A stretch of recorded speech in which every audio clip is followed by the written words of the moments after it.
Shalom. Masa lemes sih ini merayakan kemerdekaan loh hari ini. Jangan ada yang lemes karena kita sudah merdeka. Karena para pahlawan tentunya merebut negara ini dan juga karena Tuhan Yesus hidup kita merdeka dari segala dosa dan segala kesalahan yang kita tanggung. Seharusnya kita tanggung, tapi Tuhan telah membebaskan kita dari segalanya. Mari saat ini kita tundukkan kepala, kita akan bertemu dengan wajah Tuhan pada sore hari ini.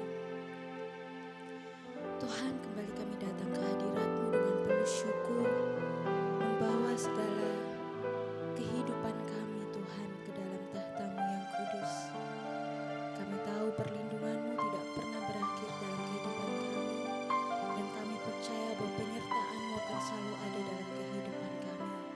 Dan sekiranya Tuhan pada sore hari ini, biarkanlah kami mencari wajah-Mu, biarlah kami mengagungkan Engkau, biarlah hanya nama-Mu saja yang boleh ditinggikan di tengah kami.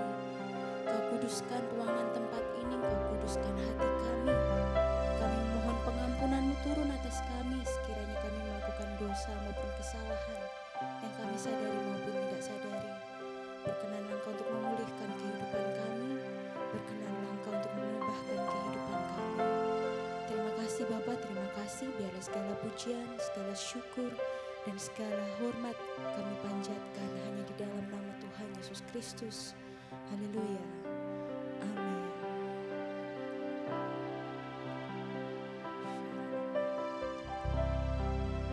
Dengan segenap hati, dengan segenap jiwa, dengan kekuatanku, ku sembah Kau Tuhan. Dalam kekudusan-Mu, ku angkat tanganku, ku rindu selalu dalam hadirat-Mu.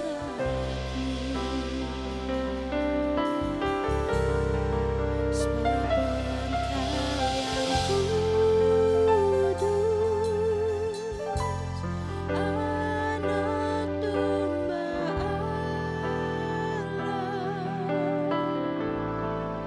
darah-Mu tercurah di atas Kalvari. Sebab Engkau yang layak, terima pujian, hormat dan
dosa kita, kesalahan kita. Pada minggu ini kita juga akan memperingati perjamuan kudus. Mari kita minta pengampunan Tuhan untuk turun atas kita, atas segala ketidakpercayaan kita, atas segala dosa dan kesalahan, atas kedagingan kita yang masih mungkin lebih kuat daripada roh kita. Karena Tuhan Maha Penyayang, Tuhan kita Maha Pengampun. Tidak mungkin jika kita mengetuk pintunya, Dia tidak akan membukakan. Dia pasti akan membukakan pintunya dengan lebar untuk kita semua. Mari dengan perlahan kita naikkan lagu ini. Sebab Engkau yang kudus, anak domba,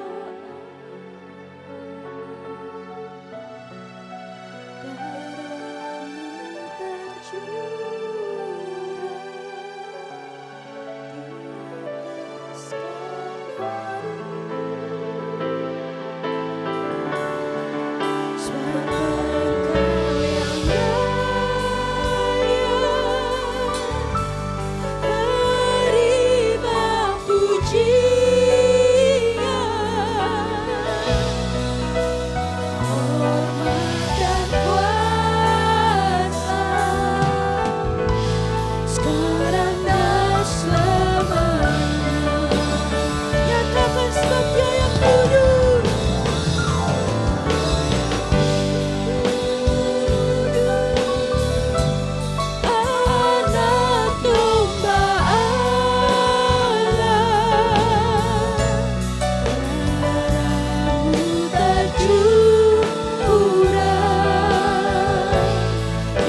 Mari saya undang jemaat untuk bangkit berdiri. Mari kita semua bangkit berdiri tetap dalam hadirat Tuhan.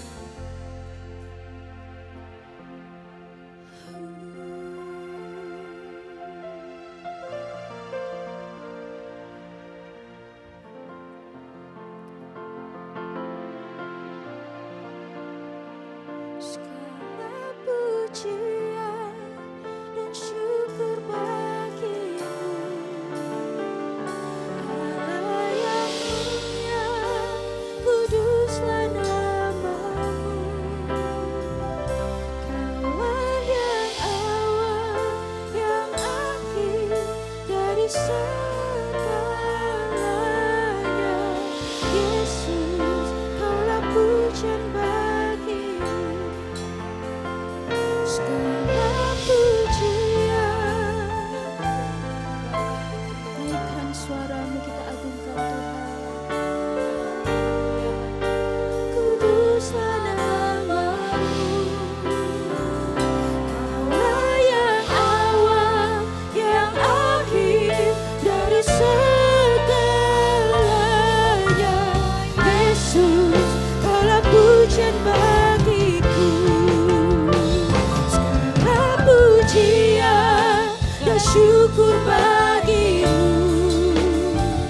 Allah yang mulia, kuduslah namamu. Kaulah yang awal, yang akhir dari segalanya. Yesus, kaulah pujian bagiku.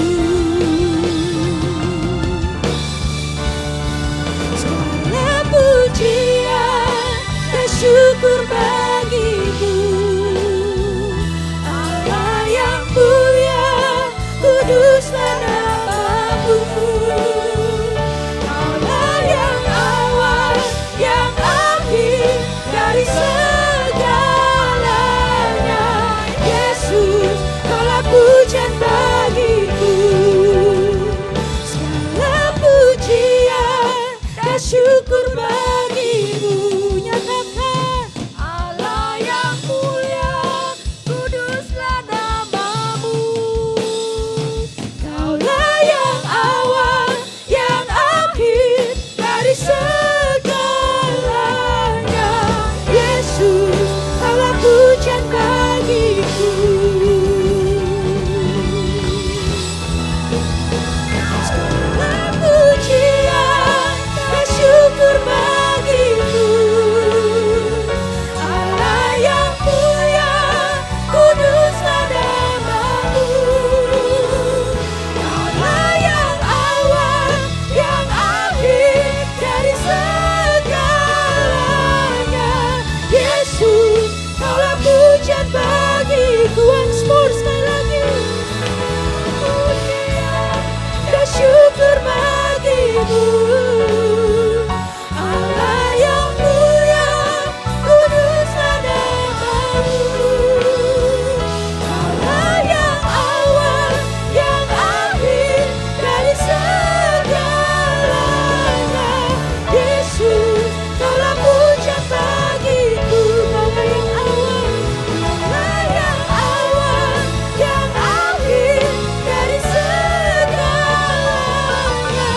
Yesus, kaulah pujian bagiku. Yang awal, yang akhir dari segalanya. Yesus, kaulah pujian bagiku.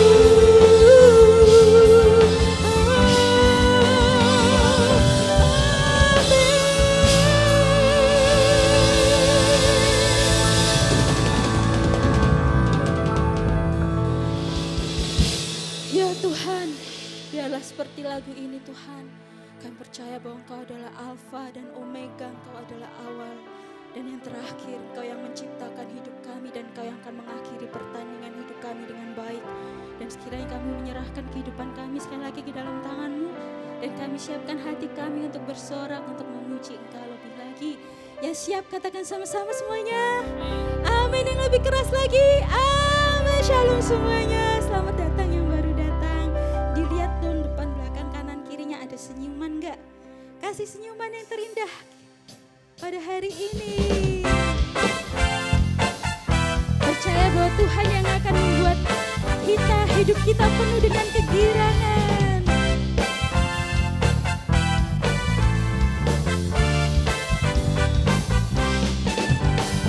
Masuki gerbangnya dengan hati bersyukur, halamannya dengan pujian.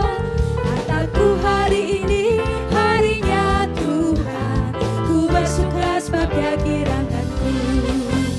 Ku masuki gerbangnya dengan hati bersyukur, halamannya dengan pujian. Kataku hari ini harinya Tuhan, ku bersuka sebab Dia kirangkanku.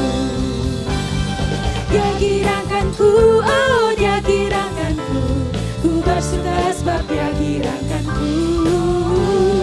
Dia kirangkanku, oh Dia kirangkanku, ku bersuka sebab Dia kirangkanku.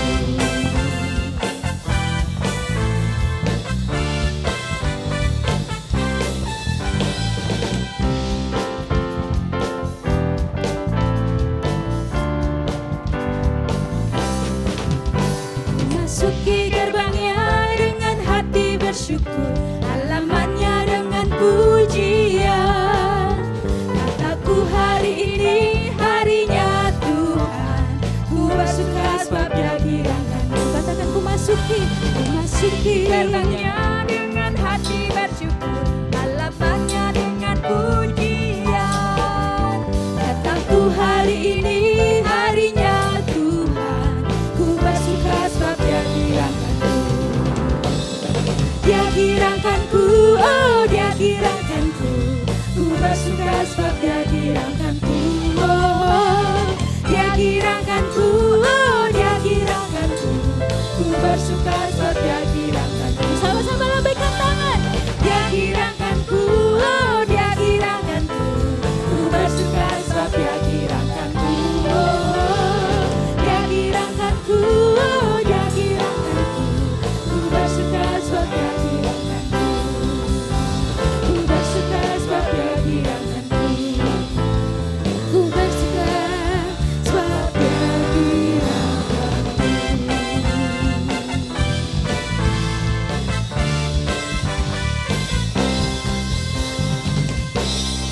Amin. Serukan yang terbaik bagi Tuhan. Kita beri tepuk tangan yang terbaik bagi Tuhan. Mari kita serukan nama Tuhan pada sore hari ini. Jangan ada yang letih lesu. Mari kita tanggalkan segala beban kita yang ada di belakang kita. Mari kita pandang lurus Tuhan. Arahkan pandangan kita ke depan. Sebab Tuhan ada di depan kita.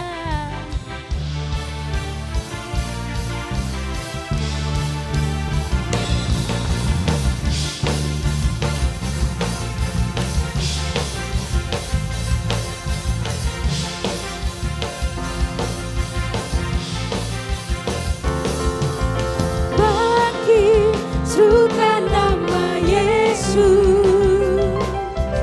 Maju, nyatakan kuasa-Nya.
khusus kemerdekaan ini sudah merah-merah ini semua timnya.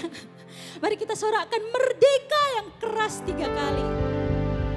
Siap ya? Kok gak ada amin? Saudara Bapak Ibu Saudara sekalian siap ya? Katakan ya amin. Yang siap katakan amin.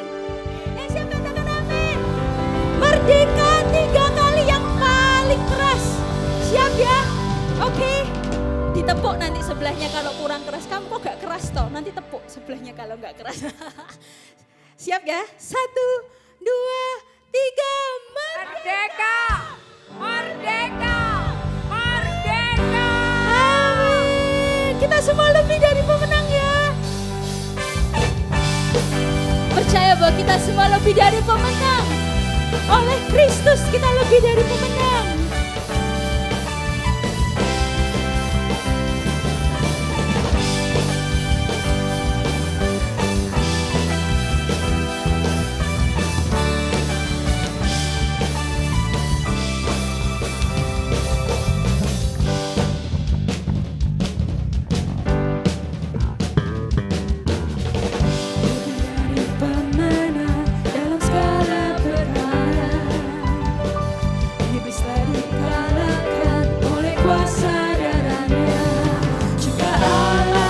Pihak kita siapa dapat melawan, kita lebih dari pemenang. Sama-sama haleluya, Karena panggilnya Yesus Raja segala raja. haleluya, bangkitlah gerejanya, kita lebih dari pemenang.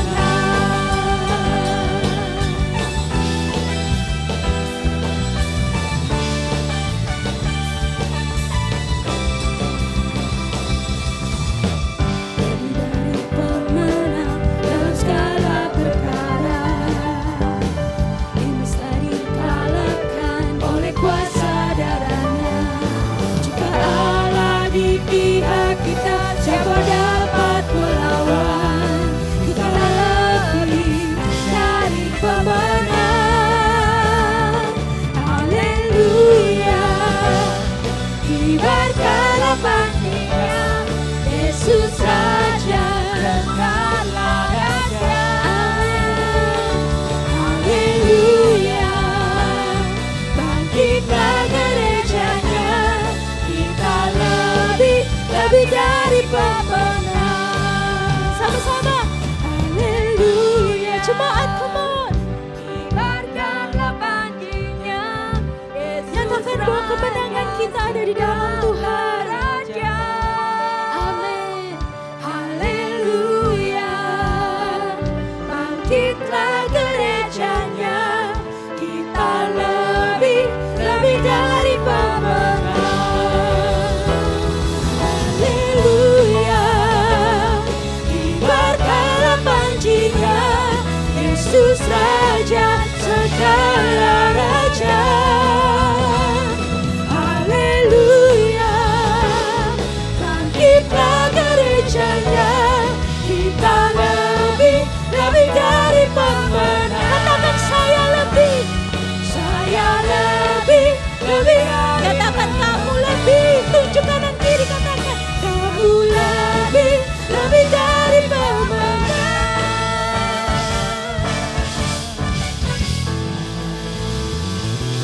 Amin, amin.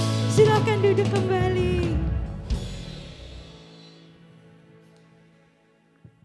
Percaya ya, dalam Tuhan kita selalu ada kemenangan untuk kita. Kemenangan yang saat ini mungkin masih dalam perjalanan, tapi kalau namanya dalam perjalanan, pasti akan tiba dengan segera dalam kehidupan kita. Waktu Tuhan memang tidak pernah kita mengerti, tapi tidak pernah terlambat. Sebelum kita jatuh, tangan Tuhan yang akan menopang kehidupan kita. Jadi yang bisa kita lakukan saat ini di masa penantian kehidupan kita adalah terus berdoa. Menguatkan iman kita seperti gadis yang bijaksana, memenuhkan minyaknya di dalam dirinya sendiri, sehingga api itu terus menyala. Memang yang saya katakan yang tidak mudah, terutama dalam tekanan kehidupan, untuk terus mengisi minyak kita dengan kepercayaan iman kita terus menyala memang tidak mudah. Tapi jangan pernah mengira bahwa kita sendirian. Tidak saudara. Ada siapa? Ada siapa? Namanya siapa? Namanya Yesus. Dia yang akan selalu berada di tengah kita. Dia Immanuel, memegang teguh kehidupan kita.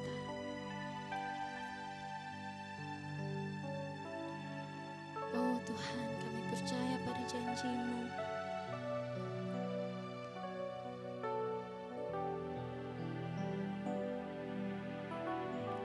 Kami percaya pada firman-Mu yang meneguhkan kami.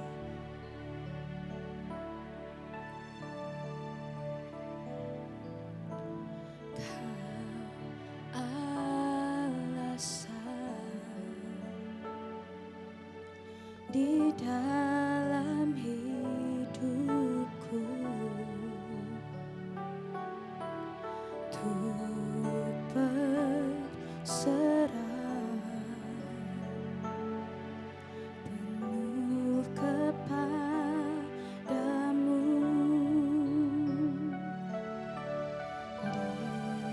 Di luar-Mu ku tak akan mampu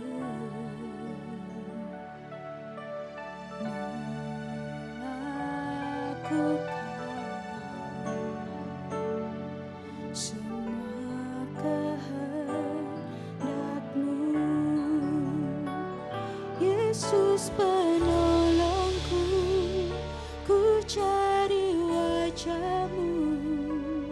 Kau yang ku perlu di setiap waktu.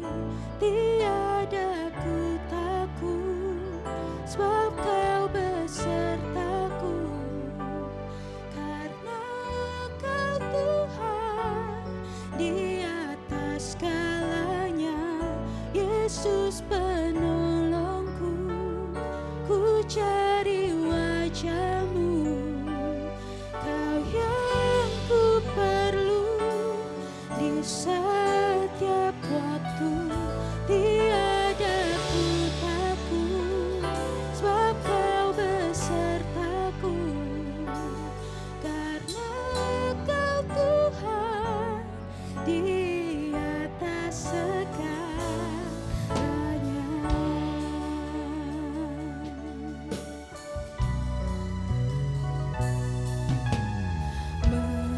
Meski harus ku lewati lembah, namun Engkau tak lepaskan aku. Namun Engkau tak lepaskan aku. Yesus penolongku, ku cari wajah-Mu. Kau yang ku perlu di setiap waktu. Tiada ku takut, sebab Kau besertaku. Karena Kau Tuhan di atas segalanya. Yesus penolongku, ku cari wajah-Mu. Kau yang ku perlu di setiap waktu. Tiada ku takut, sebab Kau besertaku. Karena Kau Tuhan di atas segalanya. Saya undang jemaat untuk bangkit berdiri. Kau alasan di dalam hidupku untuk berserah. Katakan penuh kepadamu, penuh kepadamu. Di luar-Mu, di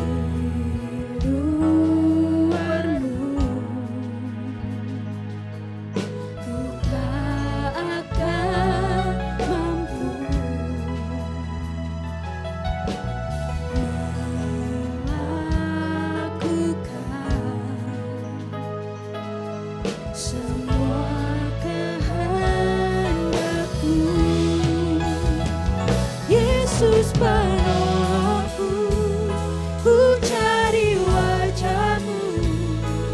Kau yang ku perlu di setiap waktu. Tiada ku takut, sebab Kau besertaku.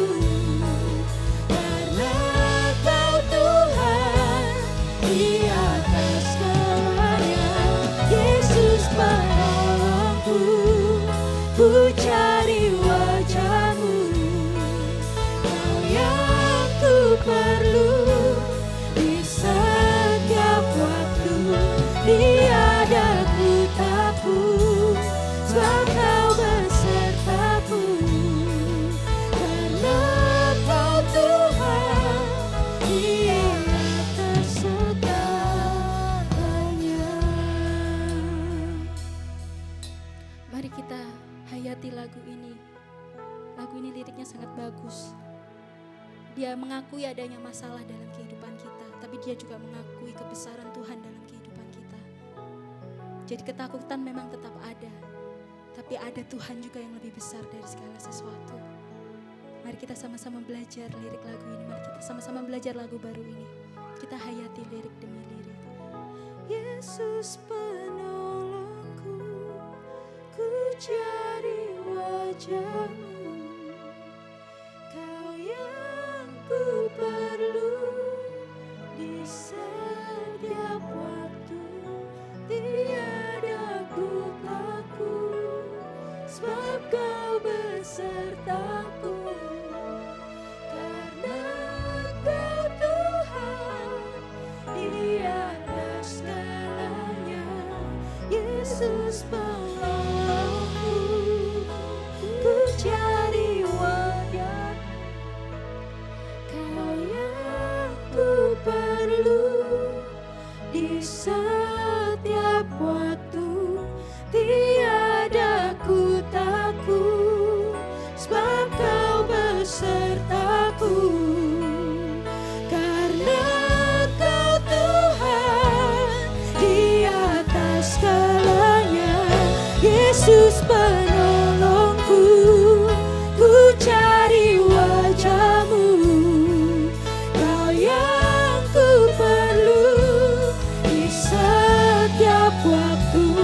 Tiada ku takut, sebab Kau besertaku. Karena Kau Tuhan di atas segalanya. Sehingga hamba-Nya, ku cari wajah-Mu. Kau yang ku perlu di setiap waktu. Tiada ku takut, sebab Kau besertaku. Karena Kau Tuhan di atas segalanya. Karena Kau Tuhan, karena Kau Tuhan di atas segalanya. Karena Kau Tuhan di atas segalanya.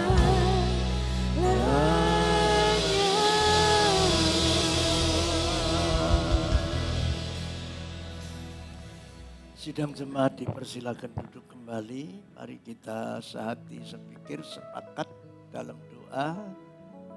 Bapa, kembali kami naikkan syukur. Minggu sore hari ini bertepatan dengan memperingati hari kemerdekaan Republik Indonesia yang ke-80. Kami tetap beribadah mencari wajah-Mu, agar supaya kami akan mendapatkan nilai lebih dari kemerdekaan yang sedang diperingati. Merdeka dari dosa, merdeka dari segala kemiskinan, merdeka dari segala ketakutan dan kekhawatiran. Tuhan, urapi kami semua.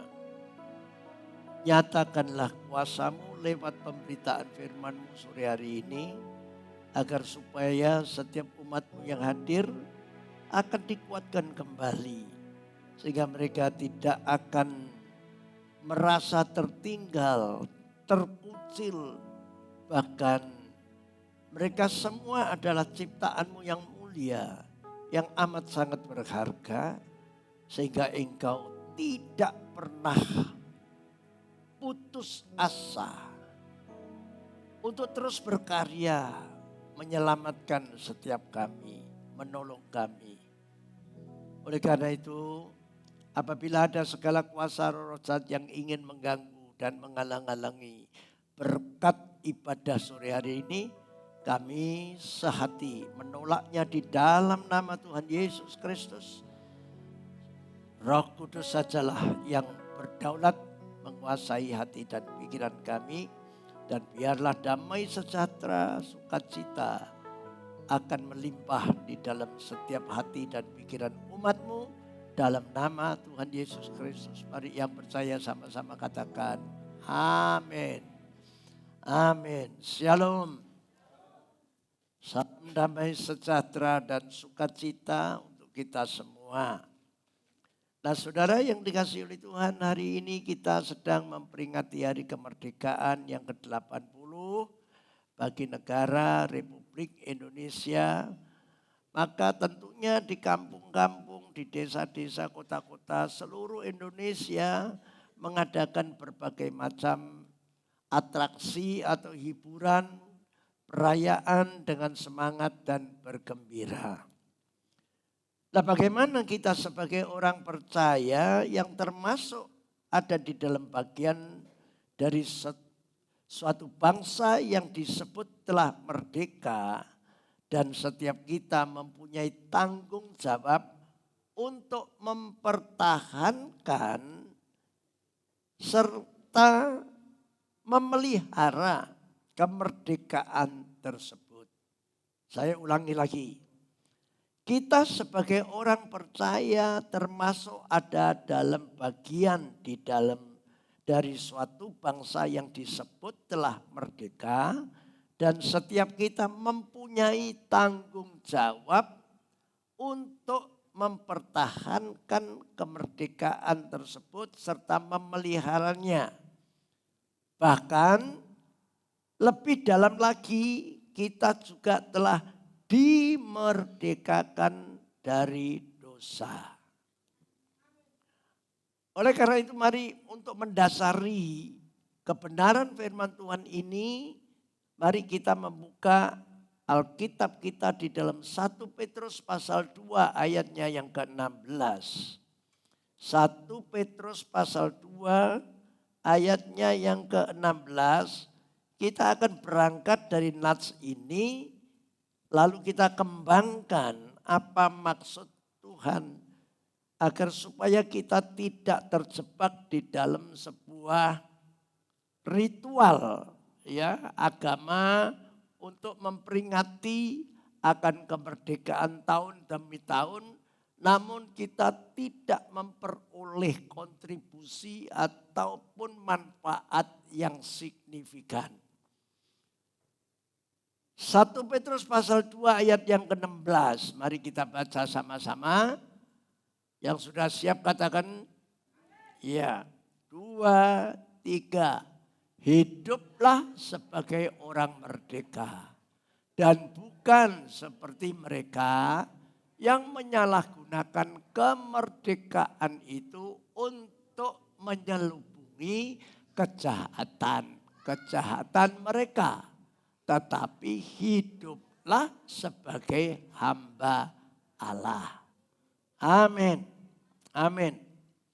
Nah, saudara yang dikasihi oleh Tuhan, arti merdeka itu memang kita diberi hak kebebasan untuk berekspresi, untuk berpikir, berpendapat, memilih, lalu melakukan segala aktivitas menurut cara kita. Tetapi merdeka itu bukan berarti bebas melakukan apa saja yang kita mau. Karena apa? Pada umumnya kalau ada orang yang merasa, ya aku ini kan diciptakan dan dilengkapi dari roh, jiwa, dan tubuh. Aku kan juga diberikan hak kebebasan untuk memilih, untuk melakukan apa saja. Benar, karena jawabannya adalah Tuhan menciptakan kita bukan seperti robot. Disetel dulu, lalu disuruh ngalor, ngidul, ngetan, ngulon. Nah gitu saudara. Tidak begitu, kita diberi hak kebebasan. Namun hak kebebasan itu jelas diingatkan oleh Tuhan, jangan sampai istilahnya itu bertabrakan dengan peraturan dan ketentuan yang Tuhan sudah buat untuk manusia, di mana kita sedang mengerjakan keselamatan. Maka perjalanan di dalam mengerjakan keselamatan ini ada banyak rintangan, ada banyak tantangan, bahkan ada banyak godaan yang bisa menggagalkan akan kita mengalami kemerdekaan yang hakiki. Gitu loh.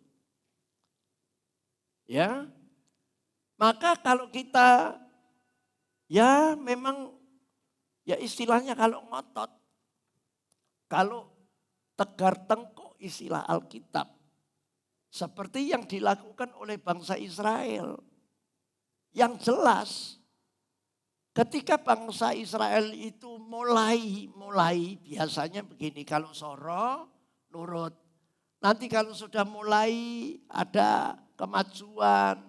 Lalu ada berkat. Lalu mungkin melimpah. Dan mungkin diberi pangkat, diberi kedudukan, beri kesehatan, kekuatan. Nah mulai saudara, manusia itu pada umumnya itu sifatnya seperti itu. Kalau sudah kuat, sudah nyaman, sudah mapan, lalu seolah-olah dia tidak butuh orang lain. Bahkan apalagi mereka menganggap tidak butuh Tuhan karena bisa melakukan apa saja berdasarkan apa yang dia punya. Padahal apa yang kita punya, apa yang kita miliki itu semuanya bukan hasil usaha kita, tapi itu semua adalah dari Tuhan. Amin. Nah oleh karena itu, kalau saudara masih ingat Yesaya 30 ayat 15.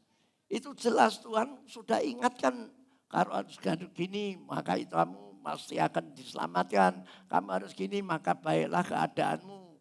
Ya, tapi kalau sampai kita ini mempergunakan hak kebebasan lalu sakarepe dhewe. Karena manusia itu tidak super. Tidak ada satupun di antara kita ini walaupun dilengkapi dengan kekayaan, kesehatan, kekuatan, kedudukan, apapun tanpa Tuhan, kita pasti akan terjerumus. Apalagi kalau sudah kaya, ya tergoda. Mulailah mempergunakan kekayaannya untuk ngelencer sana sini. Waktu ibadah, oh nanti dulu, nanti kan masih ada waktu dan lain sebagainya. Yang penting happy dulu saudara. Lah apakah Tuhan itu melarang manusia itu happy? Menikmati alam semesta, menikmati apa yang Tuhan anugerahkan? Tidak. Tapi harus terukur. Yang setuju katakan amin. Harus terukur. Nikmatilah kekayaan yang dianugerahkan untuk kita. Kesehatan, kekuatan, semuanya. Kita nikmati, tidak apa-apa. Tapi tetap bahwa kita tidak bisa lupa bahwa semua kesehatan, kekayaan, kekuatan dan lain sebagainya. Itu semua dari Tuhan. Kalau tidak Tuhan yang memberi, tidak mungkin kita ini bisa mendapatkannya. Nah oleh karena itu diperlukan. Nah kalau saudara melihat fenomenanya sekarang ini kalau lagi terjadi masa-masa sukar. Menurut saudara apa maksudnya? Ya ini antara lain Karena kaitannya dengan manusia yang suka lupa, ya, suka mengandalkan kekuatannya, bahkan mengandalkan manusia tapi tidak mengandalkan Tuhan. Nah, lewat kesukaran ini, ayo sekarang ini ada banyak orang yang sambat toh. Sambat ini, sambat itu, macam-macam keluh ya saudara. Nah lalu apa? Mereka ingin minta tolong dengan temannya, dengan keluarganya. Nah karena semua terimbas dari resesi ekonomi, maka otomatis setiap orang itu akan timbul egoismenya. Nah egoisme ini sebetulnya tidak bisa disalahkan karena apa? Karena mereka sendiri juga tidak seperti biasanya lancar dan gampang untuk mendapatkan profit, keuntungan. Nah sehingga bisa menyisihkan uangnya atau apanya untuk orang lain. Tapi sekarang ini harus menjaga diri, menjaga keluarganya. Agar supaya nanti kalau benar-benar makin sulit, makin sorok. Tidak akan saudara. Ya, tidak akan habis. Jadi mereka sendiri juga harus memprotek dirinya sendiri. Untuk apa? Ya untuk menjaga agar supaya tidak kekurangan. Nah sehingga mau tidak mau mereka ini mesti apa? Ya gimana ya? Mau tidak mau egoisnya keluar. Nah manusia diperhadapkan dengan sesama manusia kalau sudah egois. Mau lari kemana? Nah untungnya kalau saudara mendengar minggu yang lalu khotbah daripada Susan anak saya tentang never give up. Tuhan yang tidak pernah menyerah. Aneh saudara. Mestinya kita yang harus memperjuangkan tidak menyerah. Tapi ini Tuhan yang tidak pernah menyerah. Tentang apa? Tuhan tidak pernah menyerah untuk menolong kita, memelihara kita. Bahkan Tuhan tidak pernah menyerah untuk mengarahkan umatnya agar supaya memperoleh keselamatan yang kekal. Saudara,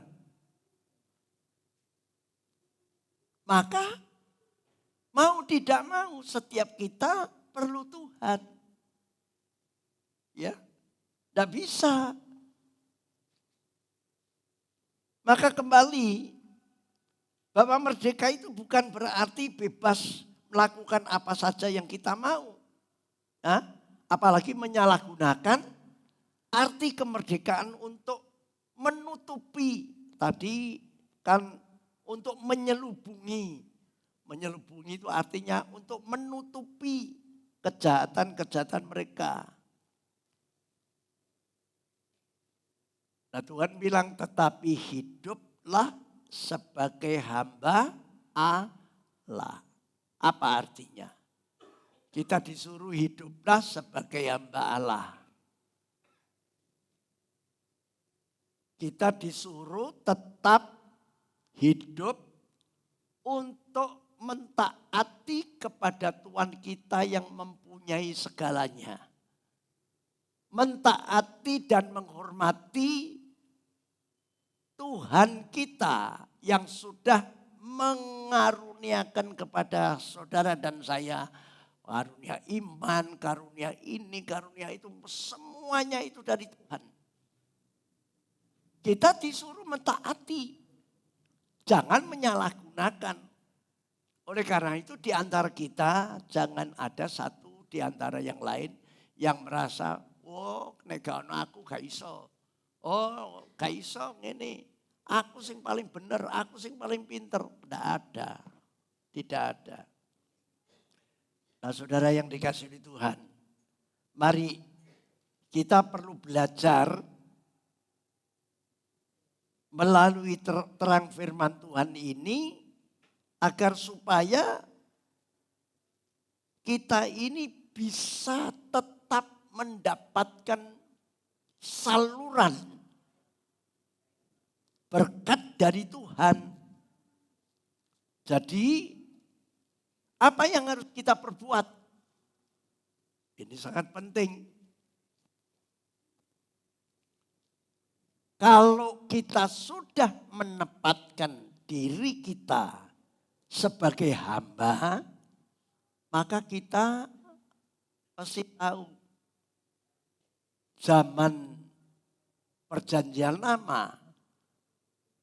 Kalau sudah disebut hamba, maka dia tidak boleh memberontak.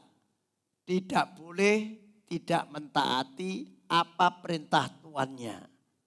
Nah, sedangkan saudara dan saya ini adalah apa? Adalah ciptaan Tuhan yang harus mentaati kepada penciptanya. Tidak boleh memberontak. Makanya kalau saudara meneliti firman Tuhan yang di dalam ya kitab para nabi yang menulis, adakah tanah liat yang dibentuk oleh penjunan itu bisa melawan sang penjunan? Kalau misalkan dibentuk rodok cuil, nah sang penjunan selalu tidak mau jelek. Jangan sampai gupil, jangan sampai cacat, jangan sampai metot. Harus baik. Nah ketika dibentuk supaya jadi baik, maka tanah liatnya, lempungnya itu diremet lagi, saudara. Diijek-ijek lagi, dilunakkan lagi, lalu dibentuk baru lagi. Nah itu merupakan sebuah gambaran di mana kita sebagai hamba Allah. Ya. Maka apabila kalau saat ini kita sadar tentang hal ini, maka saudara kembali. Apa yang menjadi tanggung jawab orang percaya sebagai orang yang merdeka? Tanggung jawab dan kewajiban. Karena kemerdekaan ini bisa hilang kalau kita tidak mempertanggungjawabkan. Kalau kita tidak memelihara. Kalau kita tidak mengingat bahwa kita tidak memiliki kemampuan apapun untuk mempertahankan kemerdekaan itu. Bisa bedal. Maka yang pertama mari kita buka Roma pasal 6 ayat 18. Roma 6 ayat yang ke-18. Mari kita baca. Yang pertama, apa tanggung jawab orang percaya sebagai orang merdeka? Yang pertama, ayo kita baca 2, 3. Kamu telah dimerdekakan dari dosa dan menjadi apa? Hamba kebenaran. Artinya yang pertama, kalau kita ingin mempertahankan kemerdekaan, ya merdeka dari dosa, maka kita harus hidup benar. Nah hidup benar dari apa? Ya meninggalkan manusia yang lama, yang dulunya iri hati, yang dulunya suka kasar, yang dulunya suka miso, yang dulunya suka kalau melihat orang lain itu berhasil, wah rasanya jebol gitu saudara. Gak terima, gak seneng kalau orang lain itu berhasil. Ya, lalu timbullah iri hati, sakit hati. Nah kalau tidak bisa misalkan melawan tentang keberhasilannya seseorang, lalu apa? Timbul dendam. Kowe biyen tak tolong saiki kok kowe sugih saiki malah ngene saudara. Nah, mari hari-hari ini kita jangan terkontaminasi dengan hal-hal yang sedemikian rupa supaya hidup kita benar-benar terpelihara dengan baik. Percayalah, hidup itu tidak diukur oleh kayanya, oleh karena wahnya, tapi hidup itu diukur oleh damai sejahtera harus kita miliki. Makanya kalau saudara sekarang ini sudah masuk di dalam himpunan kerajaan surga, maka firman Tuhan katakan kerajaan surga itu bukan soal makan minum pesta pora, tapi berbicara tentang damai sejahtera. Nah, buat apa? Kaya tapi gegeran terus. Iya toh? Saudara menempati gedung rumah yang mewah tapi esrek terus. Tidak pernah tenang, ya lebih baik rumah sederhana tapi gayeng ayem, ya keluar masuk tidak ada yang ribut, satu dengan yang lain penuh dengan sukacita. Amin. Nah, ayo kita akan melihat lebih jauh tuntunan firman Tuhan ini. Kita buka Roma pasal 3 ayat 24 mulai. Roma pasal 3 ayat 24 mulai. Ya.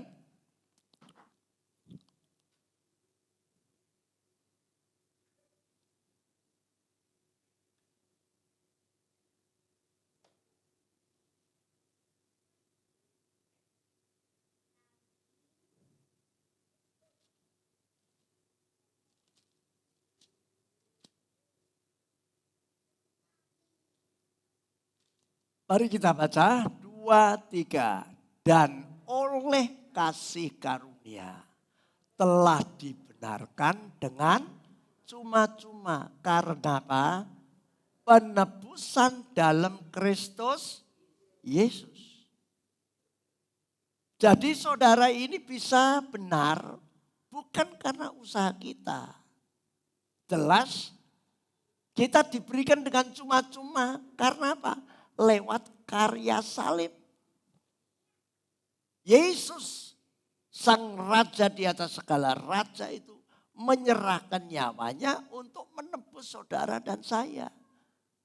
Nah inilah yang dimaksud setiap orang yang menerima penebusan dari dosa harus dibenarkan dulu. Kalau tidak benar, ya jangan harap untuk menerima karya penebusan.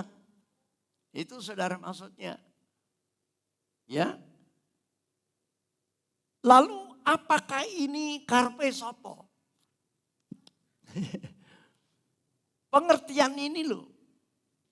Dari mana sumbernya? Mari kita lanjut ayat 25. Pelan-pelan saudara, ayat 25. Ayat 25 kita baca.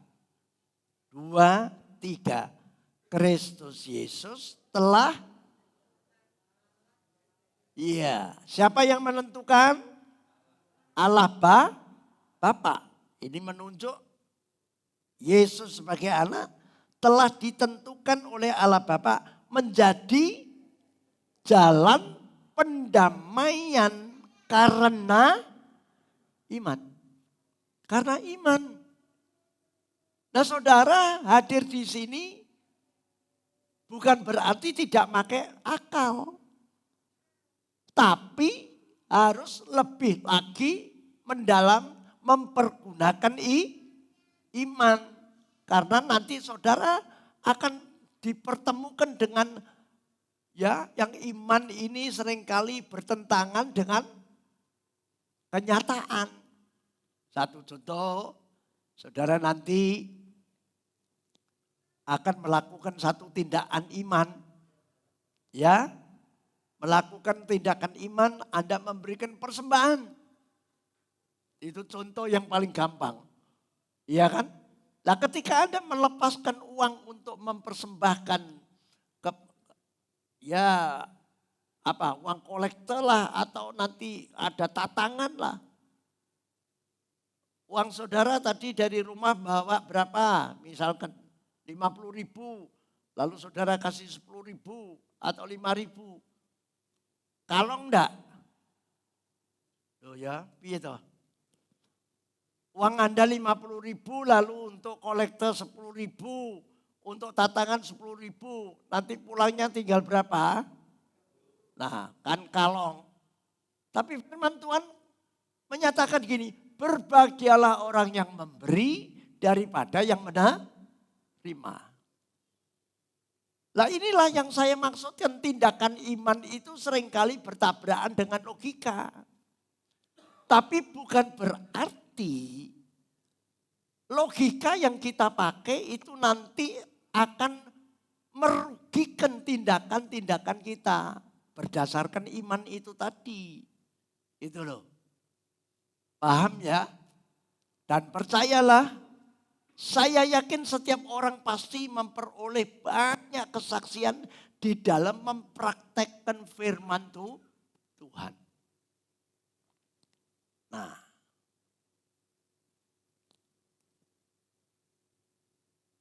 Nah sehingga ayat 24 tadi yang kita baca, sumbernya adalah Kristus Yesus telah ditentukan Allah Bapa menjadi jalan pendamaian karena iman. Melalui apa? Dalam darahnya. Hal ini dibuatnya untuk menunjukkan keadilannya. Karena ia telah membiarkan dosa-dosa yang telah terjadi dahulu pada masa kesabarannya. Ini berbicara tentang karya penebusan dosa lewat karya salib itu. Kalau dulu perjanjian lama memakai darah binatang dikorbankan. Ya. Tapi ternyata dengan jalan itu manusia masih tetap ada banyak yang geleor. Nah sehingga contohnya adalah ketika umat Israel keluar dari tanah Mesir, dipimpin oleh Musa dengan jelas, di padang gurun tidak bisa berusaha untuk mencukupkan sandang pangan papannya, tapi Tuhan buat mukjizat. Kasutnya selama 40 tahun tidak rusak, itu fantastik. Pakaiannya ya juga tidak rusak. Lalu mana dari surga diturunkan, air dari celah batu dialirkan. Dan itu semua oleh karena kuasa Tuhan yang bekerja. Sehingga mereka bisa hidup. Anda pernah bayangkan enggak? Waktu dalam masa sukar seperti itu, Tuhan itu terus tidak pernah menyerah. Membuat mukjizat ini, membuat mukjizat itu, macam-macam untuk kebutuhan sandang pangan mereka dan papan mereka. Tapi entah kenapa Alkitab mencatat bahwa sebagian besar mereka itu tidak sampai ke tanah perjanjian. Mereka bukan mati di padang gurun oleh karena kelaparan dan kekurangan apa-apa. Tapi mereka mati oleh karena pelanggaran ketentuan dan firman Tuhan sendiri. Hanya orang-orang yang lahir di padang gurun itu yang masuk ke tanah perjanjian. Dan orang yang awal cuma Yosua dan Kaleb. Bayangkan saudara. Nah inilah yang menjadi petunjuk bagi kita. Kita ini perlu hati-hati dan jangan tidak percaya. Ya. Kita lompat ayat 27. Mari.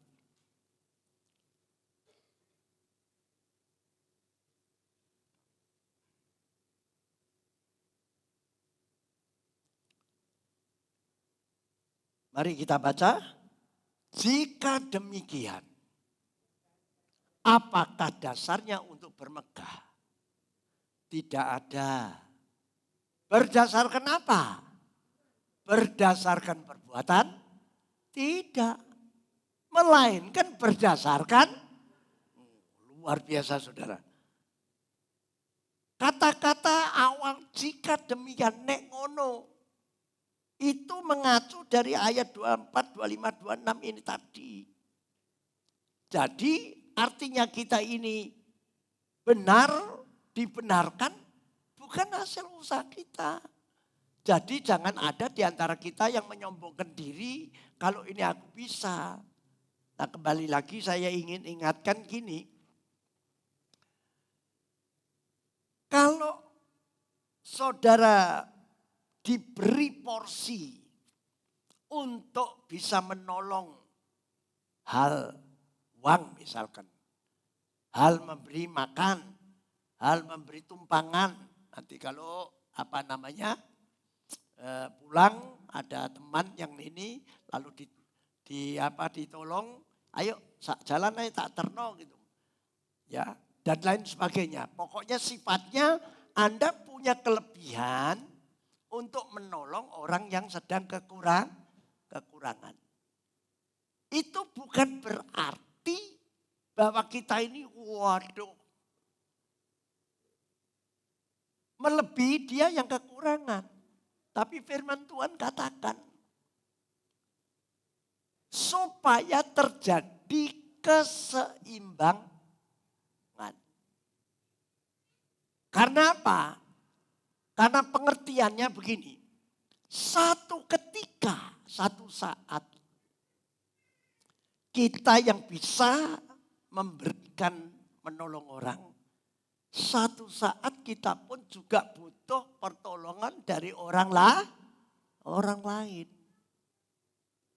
Nah kalau konsep ini ada di dalam diri kita, ya memang berbahagialah kita, banggalah kita ini bisa dipakai oleh Tuhan untuk menjadi saluran berkat. Maka setialah untuk tetap menyalurkan berkat yang Tuhan berikan kepada kita kepada orang-orang yang sedang membutuhkan supaya terjadi keseimbangan. Nah contohnya satu ketika nanti akan bisa menolong kita apa? Ya saudara mungkin kelebihan punya harta benda. Tapi orang tersebut merasa tertolong. Sehingga dia, repot ya. Ayo tak ewangi. Nah, saya tanya saudara. Jangan dianggap itu hal remeh, hal yang kecil. Anda diewangi umbah-umbah, diewangi cuci-cuci piring, diewangi apalagi masak, diewangi blonjo, diewangi angkat-angkat saudara. Nah disitulah letaknya.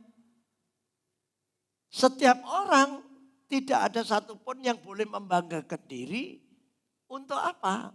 Untuk waduh aku ini lebih hebat ini. Tidak. Kembali ini harus simetris dengan tadi. Hiduplah sebagai hamba Allah. Kita kalau diberkati jangan sombong. Hati-hati. Kalau lagi nanjak, lagi di puncak. Saudara harus tetap bersyukur, harus ingat bahwa ini dari Tuhan dan Tuhan punya maksud untuk memberkati kita supaya kita menjadi saluran berkat bagi orang lain. Nah itu saudara. Ya, makanya timbullah kata-kata jika demikian, apakah dasarnya untuk bermegah? Jadi jangan sombong. Dikatakan tidak ada satupun yang perlu kita megahkan. Lalu berdasarkan apa? Berdasarkan perbuatan. Karena kamu berbuat ini lalu Tuhan bilang tidak. Melainkan berdasarkan iman. Jadi yang kita lakukan ini untuk menolong orang. Untuk berbuat baik. Untuk ini. Itu dasarnya iman. Karena di dalam iman itu mengandung kuasa dan janji Tuhan. Sebagaimana nanti satu ketika kalau kita ini membutuhkan pertolongan dan pasti Tuhan kirim orang-orang yang pernah engkau tolong itu akan menjadi penolongmu. Amen. Amen. Nah, ya. Nah, oleh karena itu ayat selanjutnya, mari. Ayat 28. Mari kita baca. 2, 3. Karena kami yakin bahwa manusia dibenarkan karena iman. Dan bukan karena ia melakukan hukum Taurat. Ya, hukum Taurat itu letterlek. Ya, tidak berdasarkan melakukan hukum Taurat. Anda kalau sudah begini-begini terus Anda bisa ini dan bisa itu, tidak. Tapi dibenarkan karena iman. Ya itulah tadi di dalam iman itu mengandung janji. Dan di dalam iman itu ada kuasa Tuhan yang menyertai. Yang bisa memampukan kita ini kadang-kadang. Kita seringkali mendengarkan kesaksian. Ada orang yang ya ndak suka ndak ini. Ya di kantongnya pas ono. Ya saya ketemu gitu saudara. Lalu dia ndak tahu bagaimana tahu ketemu. Terus ada orang yang membutuhkan uluran tangan. Dia nih berkumpul, iki piye iki. Ya kok ya pas butuh ya seket saudara. Dia harus rela untuk melepaskan 50.000. Nek tak lepas no, aku dewe kok piye saudara. Nah karena dia yakin berdasarkan iman itu tadi. Lalu dia ya tentu ini ada satu kasus yang Tuhan gerakkan melalui Roh Kudusnya untuk menggerakkan hatinya. Seperti kayak noise, kok gampang. Nah iman itu punya kuasa yang dahsyat saudara. Ya, orang bisa ndak mikir kok aku piye ndak. Yang penting di dalam iman itu ada janji, ada kuasanya dan dia berbuat. Nah, sehingga bisa menolong kesulitan orang lain. Satu ketika Tuhan akan melipat gandakan akan berkat yang pernah dia lepaskan dan dia tidak pernah rugi. Amin. Ya. Nah. Jadi kalau kita ini sudah mempraktekkan dasarnya iman, maka Anda jangan menganggap bahwa oh ini berlaku cuma untuk orang Israel. Tidak saudara. Bahwa janji Allah ini memang diawali dari orang Israel. Tetapi Tuhan itu adalah Tuhan dari segala bangsa. Maka janji yang diikat dengan orang Israel ini juga berlaku bagi bangsa-bangsa lain yang mau percaya bahwa Tuhan Yesus Kristus itu adalah juru selamat dan penebus dosa umat manusia. Maka ayat 29 mari kita baca supaya lebih jelas. Ya, 2, 3. Atau adakah Allah hanya Allah orang Yahudi saja? Bukankah Allah juga adalah Allah bangsa-bangsa lain? Ya benar. Allah juga adalah Allah bangsa-bangsa lain. Nah ini artinya apa? Artinya Anda meskipun bukan orang Yahudi, meskipun kita ini bukan lahir di tanah Israel, kita ini sudah ditentukan hidup di Indonesia, di kota Tuban barangkali, mungkin di Bejagung, mungkin di Merak-Urak, mungkin ya, dimanapun Tuhan tetapkan, Anda jangan kecil hati bahwa kita adalah umat Allah. Nah, ya, nah sehingga ayat ini artinya memberikan ruang, memberikan peluang, memberikan kesempatan bagi setiap orang yang namanya manusia untuk tetap meyakini bahwa kita ini tidak berada dimanapun juga oleh karena siapapun. Tapi kita berada oleh karena Tuhan yang merencanakan dan yang menetapkan kita berada di mana-mana. Maka ketika Anda berseru ya Aba ya Bapa, maka dia adalah Allah kita juga. Itu maksudnya saudara. Ya. Ya.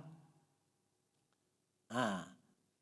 Lalu ayat 29 ini dipertegas dengan ayat 30. Mari.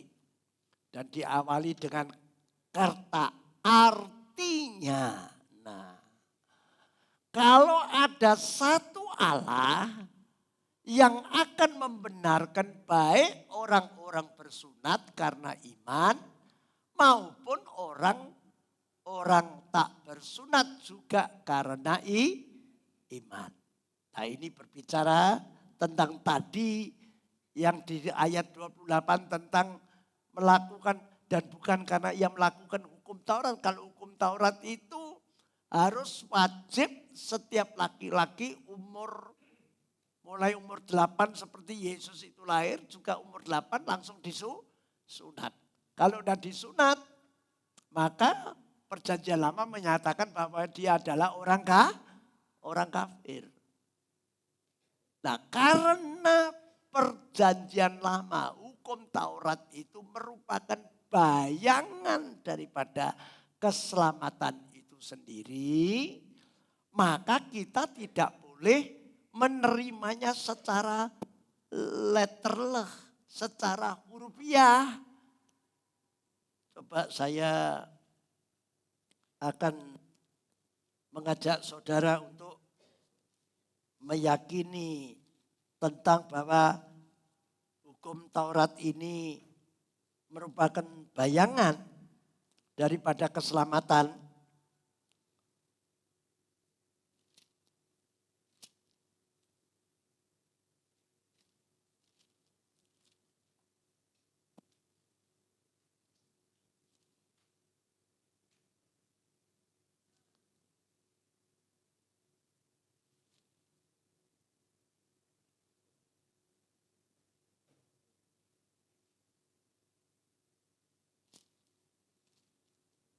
Sabar sebentar ya.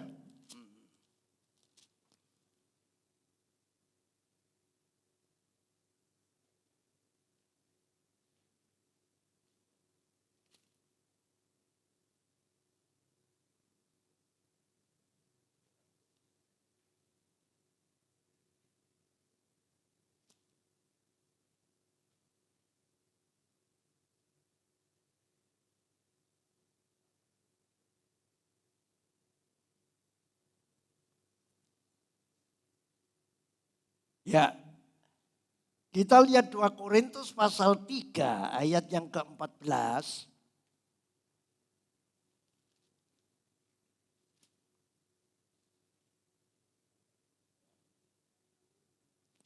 2 Korintus pasal 3 ayat yang ke-14. Mari kita baca. 2, 3. Tetapi pikiran mereka telah menjadi tumpul. Sebab sampai pada hari ini selubung itu masih tetap menyelubungi mereka. Jika mereka membaca perjanjian lama itu tanpa disingkapkan. Karena hanya Kristus saja yang dapat menyingkapkannya. Jelas? Jadi artinya ketika kalau saudara dan saya ini memahami, mempelajari perjanjian lama, itu harus dirohanikan. Tidak diterima secara letterhead, secara hurufiah. Nanti kalau secara hurufiah, maka kita bisa kesasar saudara. Sampai di sini jelas? Amin? Nah, Ya. Dan kita jangan mau terjebak di dalam perdebatan tentang ayat-ayat firman Tuhan. Ya. Hari-hari ini jangan kita ini mau dijak bantah-bantahan, eyel-eyelan perkara apa ya, setiap orang kan ya seperti tadi lo punya kebebasan nafsir ayat ini begini, nafsir ayat itu begini, ya. Nanti kalau itu kita lakukan, saudara nanti tidak akan menemukan inti daripada Anda beribadah percaya kepada firman Tuhan. Coba kita buka 1 Korintus 11 ayat yang ke-16.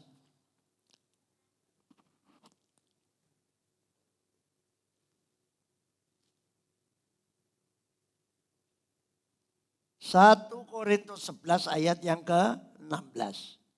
Mari kita baca.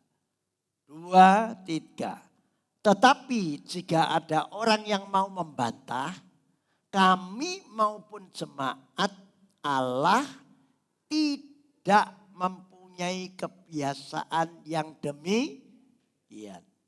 Jadi ayat firman Tuhan itu tidak untuk dibuat perbantahan.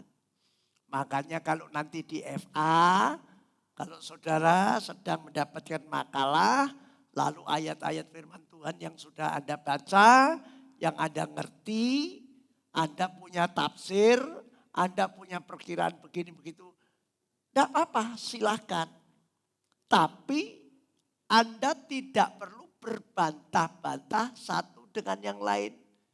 Apabila ditemukan yang tidak sependapat. Contohnya gini, paling gampang. Alkitab ini sudah ada berapa tahun umurnya? Boleh dikata ribuan tahun. Perjanjian lama. Dan perjanjian baru pun juga demikian. Lah, kalau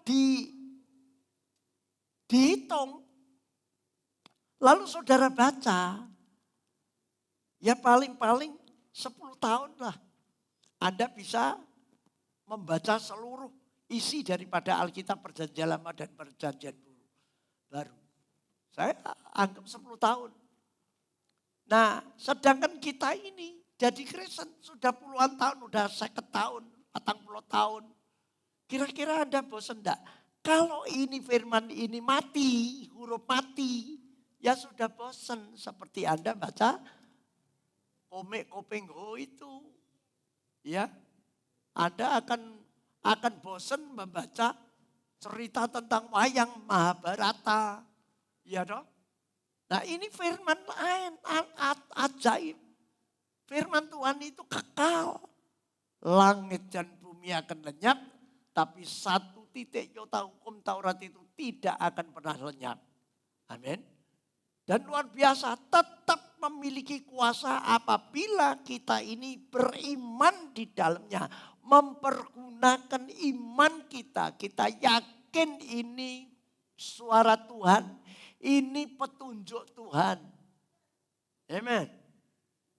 Nah sehingga dalam segala hal, Anda mau sekolahan, Anda mau dagang, Anda mau kerja, Anda mau melakukan apa saja, petunjuknya itu satu-satunya cuma firman Tuhan yang bisa membuat saudara dan saya ini berhasil. Itu jelas, saudara. Ya. Nah.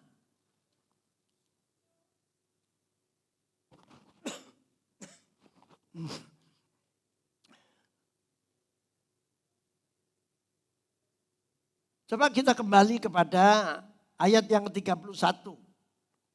Roma pasal 3 tadi. Kita selesaikan tentang dibenarkan ini tadi.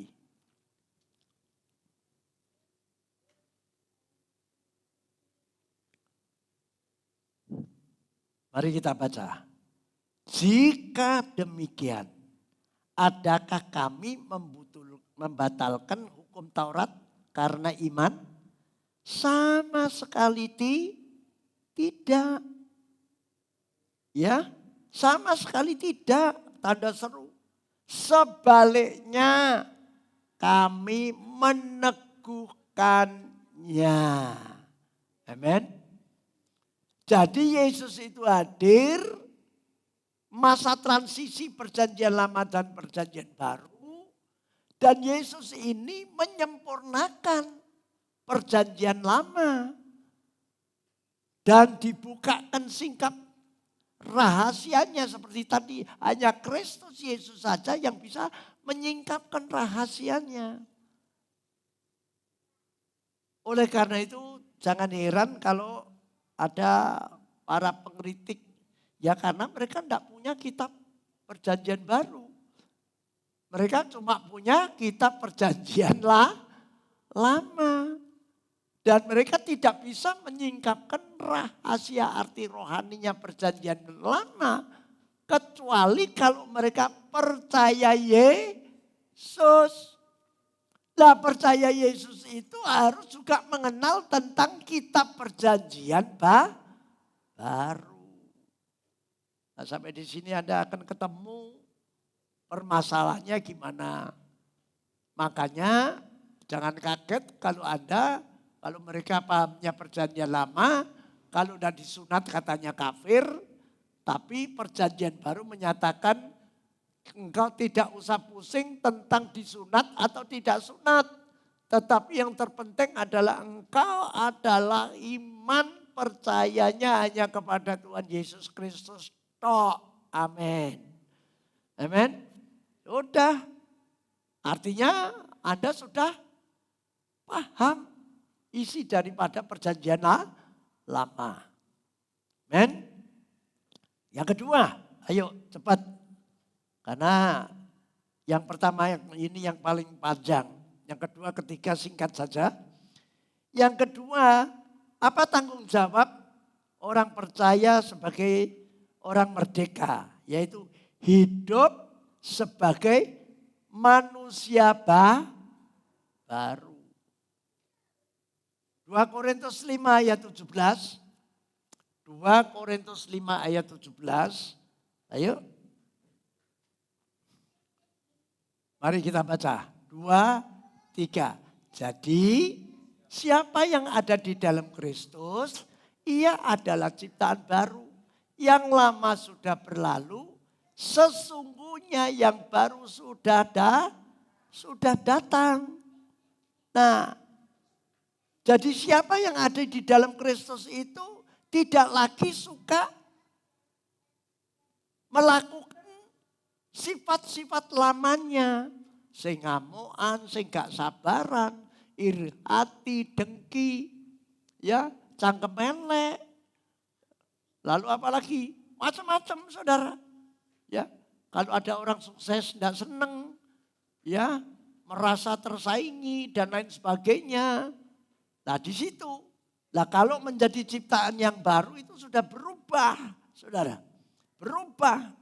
Yang namanya menjadi ciptaan yang baru, otomatis segala sesuatu yang dilakukan itu hanya percaya kepada firman saja.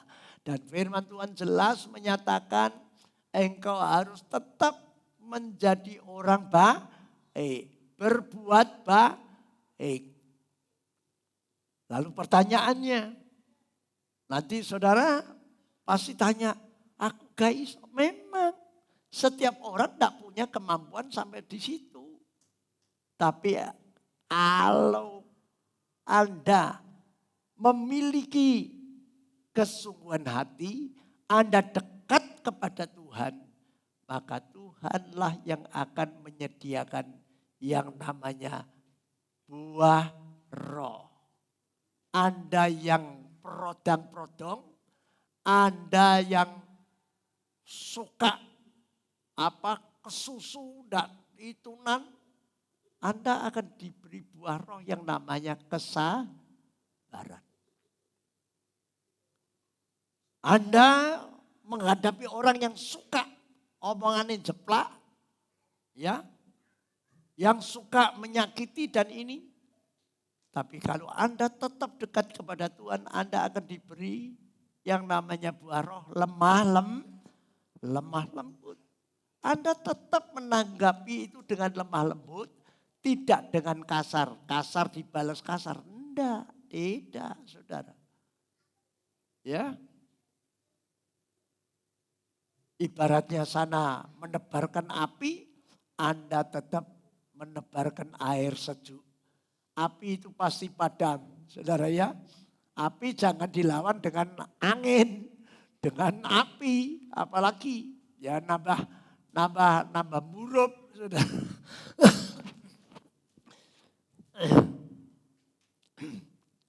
Ya. Nah ini sangat penting karena hari-hari ini iblis itu sedang menebarkan yang namanya roh pemecah belah. Lewat apa? Lewat nafsu daging kita ini. Mari kita kalau tidak waspada, kalau saudara tidak percaya kepada firman Tuhan, Anda akhirnya akan kalah. Kalah saudara. Anda tidak akan mengalami kemerdekaan yang sejati. Amin. Ya. Kalau sekarang kita ini sudah dibenarkan dan saudara menyambut kesempatan sebagai orang baru, manusia baru, maka kita sudah mulai berubah, menunjukkan sifat-sifat Kristus yang ada di dalam hidup kita. Maka otomatis yang ketiga, kita tidak hidup di dalam dosa. Tidak mempertahankan hidup di dalam dosa. Berkubang di dalam dosa. Karena upah dosa itu adalah maut. Makanya hari-hari ini perlu hati-hati jangan sampai salah pergaulan. Ya, lingkungan kebanyakan kampung-kampung itu banyak. Ya, bukan berarti kita harus menyendiri. Enggak, tetap kita bersosialisasi. Tapi kita tidak mau ikut-ikutan perbuatan yang di luar iman percaya kita. Yang mengerti katakan. Ya, Galatia 5 ayat 13. Mari.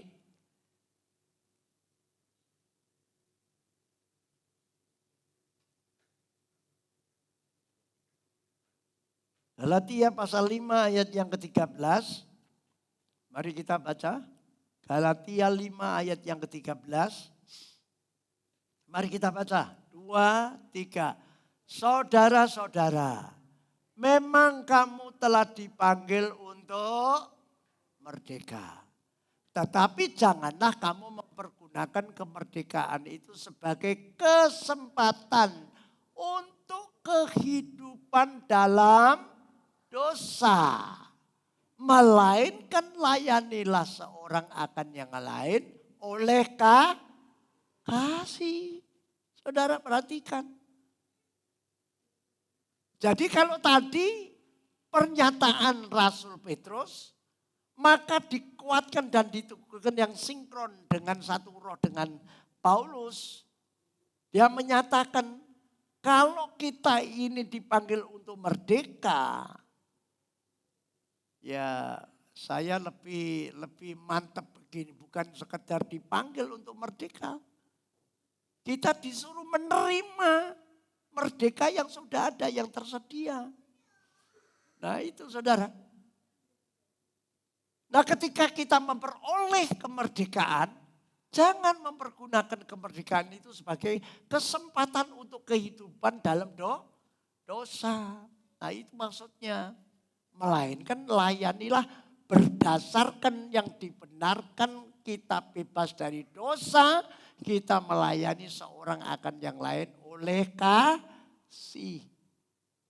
Kasih akan menutupi segala dosa. Kiranya firman Tuhan boleh membawa kita dan menuntun kita di masa memperingati hari kemerdekaan ini. supaya kita mendapatkan kemerdekaan yang sejati. Ya, hidup sebagai orang merdeka, jangan lupa 3 hal: hidup benar, hidup sebagai manusia ciptaan baru, dan tidak hidup di dalam dosa.